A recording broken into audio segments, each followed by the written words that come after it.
So welcome to the Daily Digital Micro Webinar. My name is Victoria O'Keefe, and this session is on even more PowerPoint presentation tips. I'm going to quickly cover the Zoom tool, how to animate a flowchart, and 3D models. So let's begin with a very quick recap. When I'm demonstrating, I'll be running the show live and I'll also be pressing the escape key to go back and make changes. So if you want to run the PowerPoint show from the very beginning, you can press the F5 key. So that will start at the first slide. You can use the Shift and F5 keys to run from the current slide. But the method I prefer is to use this icon. So the slideshow icon located in the bottom right-hand corner when you run a show. And don't forget that you can press the F1 key whilst running the show for a list of all the shortcuts. Everything I'm going to show you today needs the latest version of PowerPoint. So you can go to portal.office.com and log in with your university username and password and go to Install Office and choose Office 365 apps and download the software there. So to begin, I'm just going to talk you through the Zoom tool. So if you'd like to make your presentations non-linear, more dynamic and more exciting, you can use Zoom for PowerPoint. So when you create a Zoom in PowerPoint, you can jump to and from specific slides and different sections of your presentation in an order you decide when you're presenting. And also, if you give somebody a copy of your presentation, they don't have to go through it slide by slide. You can have all different summary and section Zoom set up, so they can just click on the links and jump to the different areas of the presentation. So there are three areas within Zoom: the summary Zoom, section Zoom, and slide Zoom. So I'm going to set one up. So I'm just going to press the escape key and just to go into the editing mode. So on the left-hand side, you can see the thumbnails of all of the slides. And to set up the summary Zoom, you need to have the summary headings just to make it easier. So I've already created one called Intro, and then I can just right-click between the slides and choose Add Section. So as this is the Zoom section, I'm going to type in Zoom. And then I can scroll down. I've also got an area within my presentation on castles. So I'm going to type in castles. And you can see I've also got flowcharts, 3D models, and questions. Now, what I can do is go to Insert and choose Zoom and Summary Zoom. PowerPoint will tick the first slide after each of the section headings. So if I'm happy with those, I can just click on Insert, and can you see it's created a summary slide? So this is just the equivalent of a table of contents, really. You can run the show and just jump to the specific areas. So if I just use the slideshow icon, and then I can jump to specific areas within my presentation. And I don't know if you can see the bottom left-hand corner, you've got these different tools to navigate, and you can also select this home icon, and it takes you back to that summary slide. And the icon with the square and the three mini squares, I can click on that, and that takes me to the summary slide of the entire presentation. We've got all the sections on the left-hand side, and then I can jump to a specific area within my presentation. To come out of this, I'm just going to press the escape key twice, and it takes me back to my presentation. So Insert, Zoom, and Summary Zoom. You can do the same with the section Zoom, but the next area I'm going to look at is Slide Zoom. So I can click on the Zoom area, and I want to add some thumbnails around my picture of the Earth.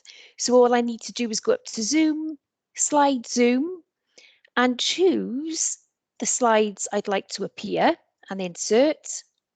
And then I can move them around. And this is great because when I'm presenting my show, here it is, I can click on Spain and talk about the Spain slide. And then I could go to more information, or I can just press escape to go back.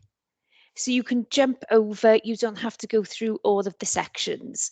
So that's a very, very quick introduction to the Zoom tool. And I will post a link to a longer video I found in the chat after this session. So that's Zoom. What I'd like to look at next are flowcharts. So you've probably all used flowcharts before. Flowcharts are a great way to display complex information.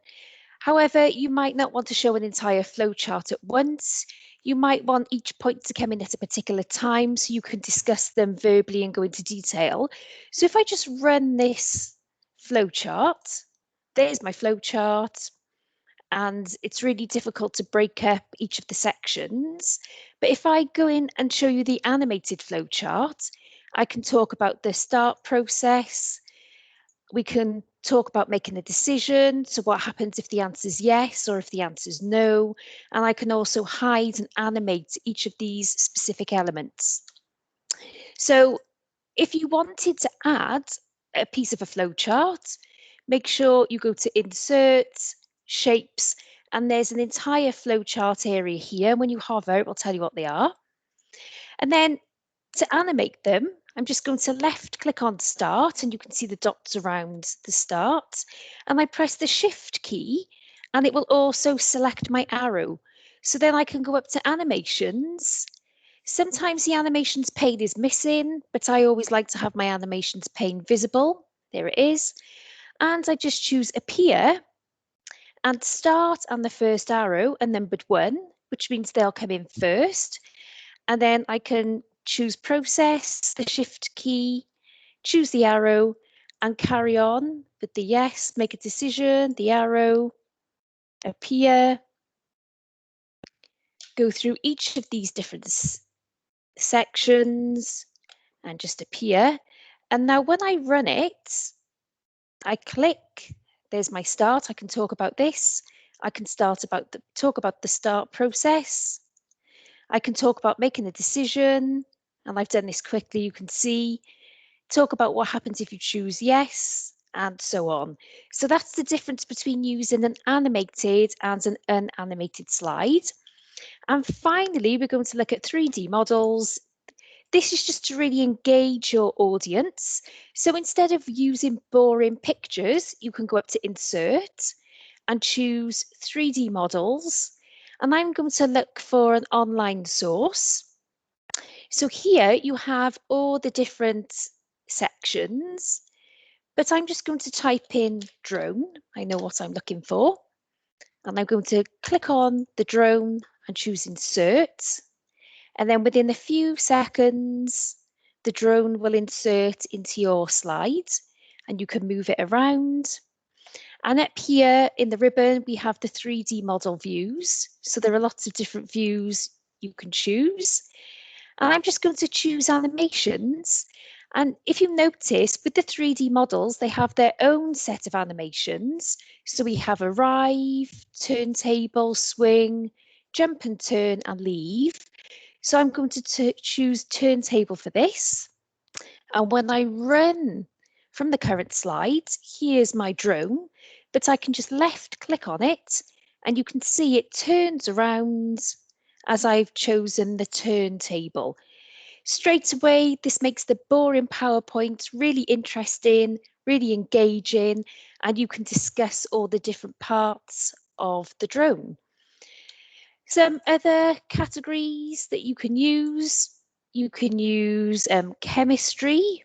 So if I just choose chemistry and just choose one of these icons, here we go, I can move it around, I can resize it, and of course I can change how it's viewed.